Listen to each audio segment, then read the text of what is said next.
Hello students, welcome to the class. बेटा आज की क्लास में हम जो अपना लेक्चर 1 कंप्लीट किए थे, तो उसी के बाद लेक्चर 2 है ये अल्कोहल फिनॉल ईथर का। ठीक है, तो इस तरह से हमारा ये चैप्टर भी क्या हो जाएगा, कंप्लीट हो जाएगा। ठीक है, तो हम लोग ऑलरेडी सब कुछ पढ़ चुके थे, मैक्सिमम चीज़ें, कुछ चीज़ें बची हैं उसको आज हम डिस्कस करेंगे। तो पहला हमारा जो बचा हुआ है रिएक्शन ऑफ फिनॉल, ये हमारा बचा हुआ है फिनॉल के रिएक्शंस।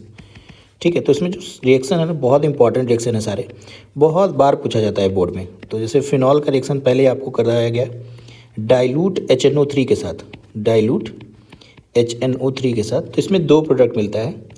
पहला तो मिलता है ऑर्थो नाइट्रोफिनॉल, दूसरा मिलता है पैरा नाइट्रोफिनॉल। बहुत ही इंपॉर्टेंट है ये ना, पैरा नाइट्रोफिनॉल।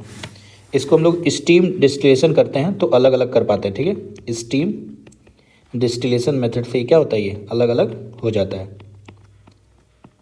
ठीक है, तो इसमें एक बहुत इंपॉर्टेंट क्वेश्चन पूछा जाता है कि बोला जाता है कि ऑर्थो नाइट्रोफिनॉल स्टीम वोलाटाइल होता है जबकि पैरा नाइट्रोफिनॉल स्टीम वोलाटाइल नहीं होता है, क्यों? तो देखिए इसका आंसर क्या होगा, लिखा जाए तो इसका आंसर होगा ortho nitrophenol steam volatile due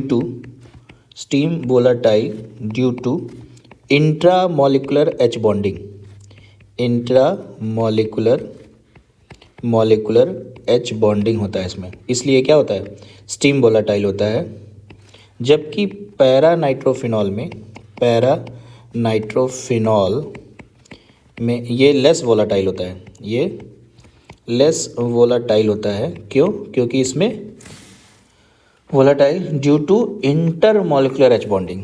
ठीक है, इंटरमॉलिक्यूलर H बॉन्डिंग होता है इसमें, मॉलिक्यूलर H बॉन्डिंग। ठीक है, याद रहेगा, इंट्रामॉलिक्यूलर H बॉन्डिंग होता है विद इन अ मॉलिक्यूल, मतलब एक ही मॉलिक्यूल के अंदर H बॉन्ड होता है तो उसको बोलते हैं इंट्रामॉलिक्यूलर, और दो मॉलिक्यूल के बीच में हो रहा होता है तो इंटरमॉलिक्यूलर H बॉन्डिंग। ठीक है, एक सबसे इम्पॉर्टेंट एक याद रखना है आपको, बहुत इंपॉर्टेंट है, ये हर साल पूछा जाता है ना। फिनॉल का रिएक्शन डाइल्यूट के साथ तो हमने कर लिया, अब फिनॉल का रिएक्शन अगर कंसनट्रेट HNO3 के साथ करते हैं, HNO3 के साथ करते हैं तो ये पिक्रिक एसिड बन जाता है। मतलब ऑर्थो एंड पैरा सब जगह क्या हो जाएगा, NO2 आके जुड़ जाएगा। यहाँ भी NO2, यहाँ भी NO2 और यहाँ भी NO2 जुड़ जाएगा। ठीक है, इसको हम लोग बोलते हैं क्या, पिक्रिक एसिड। ठीक है, याद रहेगा।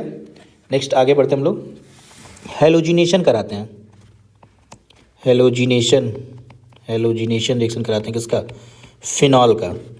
ये भी बहुत इंपॉर्टेंट रिएक्शन है। इसमें क्या होता है, फिनॉल का रिएक्शन हम लोग कराते हैं, फिनॉल का रिएक्शन हमने कराया Br2 इन CS2।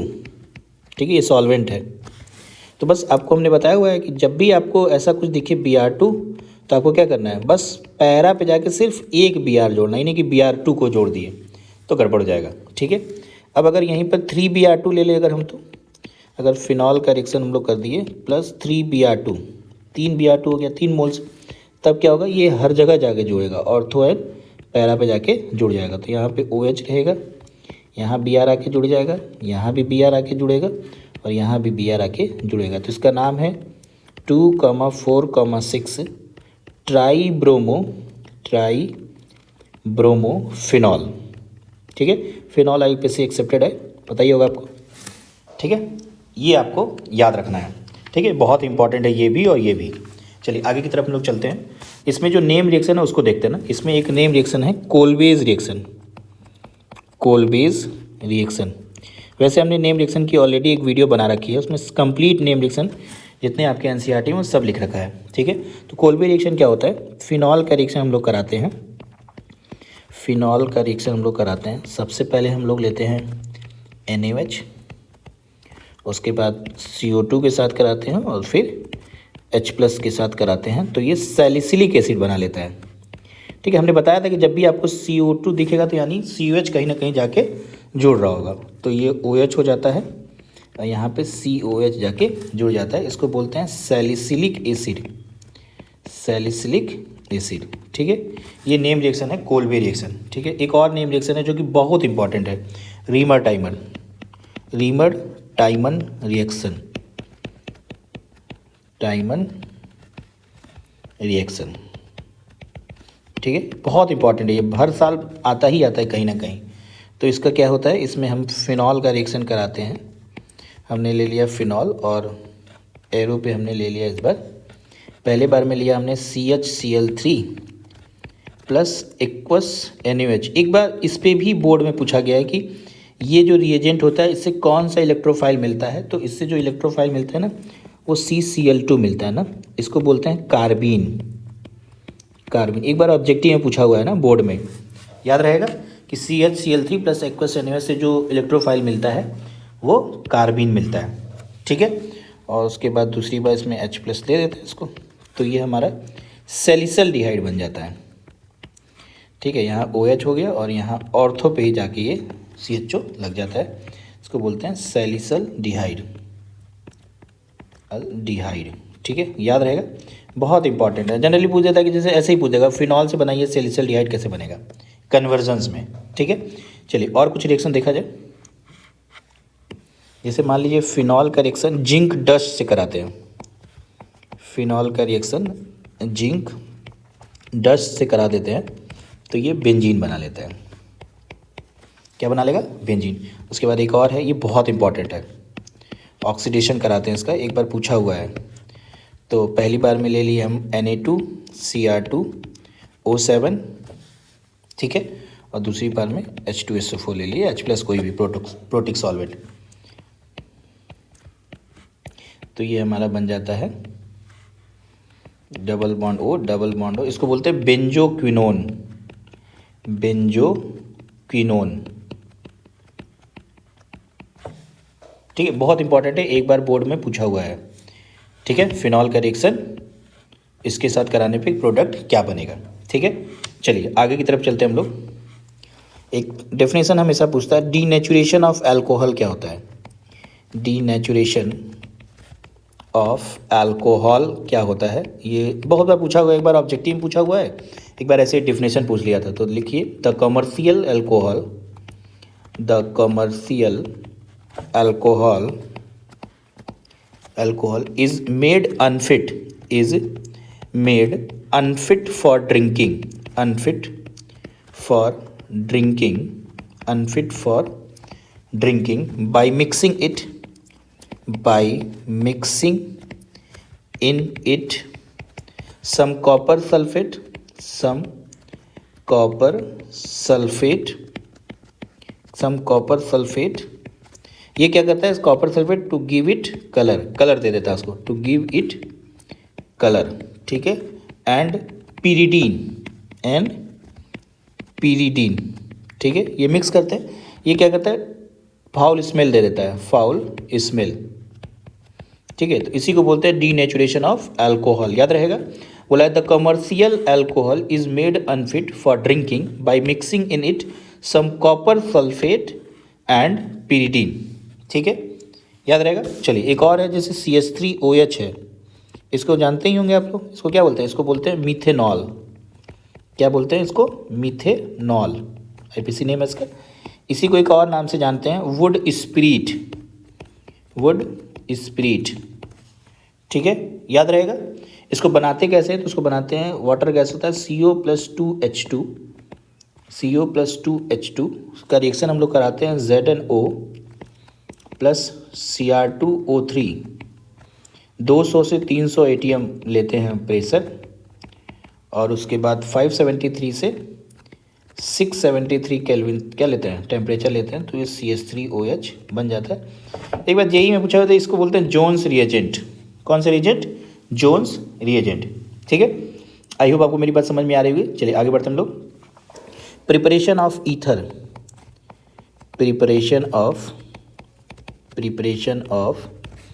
ईथर, ठीक है। ईथर का प्रिपरेशन हम लोग कैसे करेंगे वो देखना है हमको, ठीक है। तो सबसे पहले फ्रॉम अल्कोहल्स, ठीक है।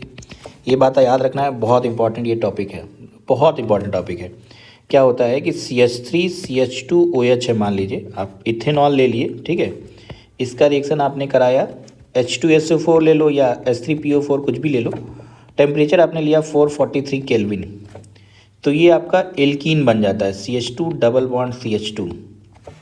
ठीक है, अगर आपने H2SO4 ही लिया और इस बार टेम्परेचर जो है वो आपने थोड़ा कम कर दिया, 413 केल्विन कर दिया, तो ये आपका ईथर बन जाता है। तब ये आपका क्या बन जाता है, ईथर बन जाता है। तो ये बात को आपको याद रखना है, जब टेम्परेचर कम होगा तो ये SN2 मैकेनिज्म को फॉलो करता है, टेम्परेचर ज़्यादा तो ये E1 मैकेनिज्म, इलिमिनेशन हो जाता है। यहाँ पे क्या हो जाता है, इलिमिनेशन हो जाता है, याद रहेगा। ठीक है, चलिए आगे बढ़ते हैं हम लोग। Williamson ether synthesis, Williamson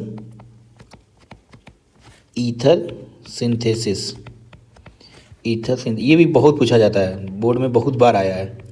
synthesis reaction क्या है, ठीक है। तो इसमें क्या होता है, एल्काइल हैलाइड RX का रिएक्शन हम कराते हैं, एल्कोक्साइड आया R-O Na+ के साथ, तो ये ROR- बना लेता है। ठीक है, ये SN2 मैकेनिज्म को फॉलो करता है, ये बात आपको याद रखना है। ठीक है, कुछ बातें इसमें और याद रखनी है, क्या याद रखनी है मैं वो लिख रहा हूँ मैं। अगर रिएक्शन आप कभी ईथर का कर रहे हैं और ROR- है मान लीजिए, ठीक है, इसमें से अगर ये 3 डिग्री हो जाए या ये 1 डिग्री हो या 2 डिग्री हो या 3 डिग्री हो, तो ये SN1 मैकेनिज्म को फॉलो करता है। अगर ये 1 डिग्री या 2 डिग्री हो, ये 1 डिग्री या 2 डिग्री हो, तो ये SN2 मैकेनिज्म को फॉलो करता है। ठीक है, मैं बताना ये चाह रहा हूँ कि अगर R या R' में से कोई भी अगर एक 3 डिग्री हो गया तो ये SN1 मैकेनिज्म को फॉलो करेगा, और R और R' में दोनों ही अगर 1 डिग्री 2 डिग्री रहा तो ये SN2 मैकेनिज्म को ही फॉलो करेगा। ठीक है, ये बात याद रहेगा, बहुत इंपॉर्टेंट चीज़ मैं बताया हूँ आपको। ये जेई मेंस में एग्जैक्ट क्वेश्चंस ऐसे आते हैं। ठीक है, अभी हम लोग इस पर भी करेंगे, बोर्ड पे भी क्वेश्चन पूछा जाता है। ठीक है, एक बात और याद रखना है हमको, क्या याद रखना है कि व्हेन 2